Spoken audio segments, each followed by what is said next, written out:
Andromaque, je pense à vous. Ce petit fleuve, pauvre et triste miroir où jadis resplendit l'immense majesté de vos douleurs de veuve, ce Simoïs menteur qui par vos pleurs grandit a fécondé soudain ma mémoire fertile comme je traversais le nouveau carrousel. Le vieux Paris n'est plus. La forme d'une ville change plus vite, hélas, que le cœur d'un mortel. Je ne vois qu'en esprit tout ce camp de baraques, ces tas de chapiteaux ébauchés et de fûts, les herbes, les gros blocs verdis par l'eau des flaques, et brillant au carreau le bric-à-brac confus.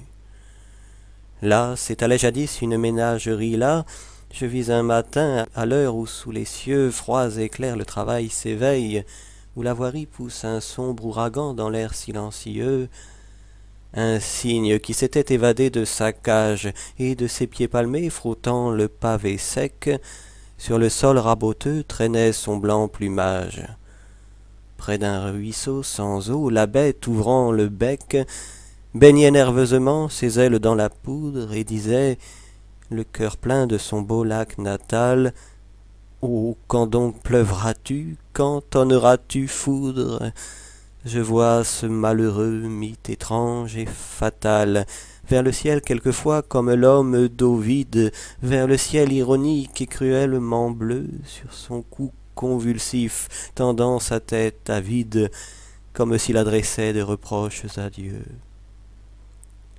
Paris change, mais rien dans ma mélancolie n'a bougé, palais neuf, échafaudage, bloc, vieux faubourg, tout pour moi devient allégorie, et mes chers souvenirs sont plus lourds que des rocs. Aussi, devant ce Louvre une image m'opprime, je pense à mon grand cygne avec ses gestes fous, comme les exilés ridicules et sublimes, et rongés d'un désir sans trêve, et puis à vous, Andromaque, des bras d'un grand époux tombé, vil bétail sous la main du superbe Pyrrhus, auprès d'un tombeau vide en extase courbée, veuve d'Hector, hélas, et femme d'Hélénus.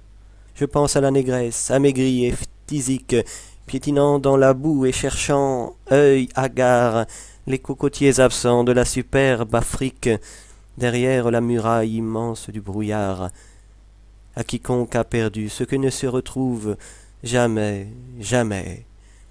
À ceux qui s'abreuvent de pleurs et têtent la douleur comme une bonne louve, aux maigres orphelins séchant comme des fleurs. Ainsi, dans la forêt où mon esprit s'exile, un vieux souvenir sonne à plein souffle du corps.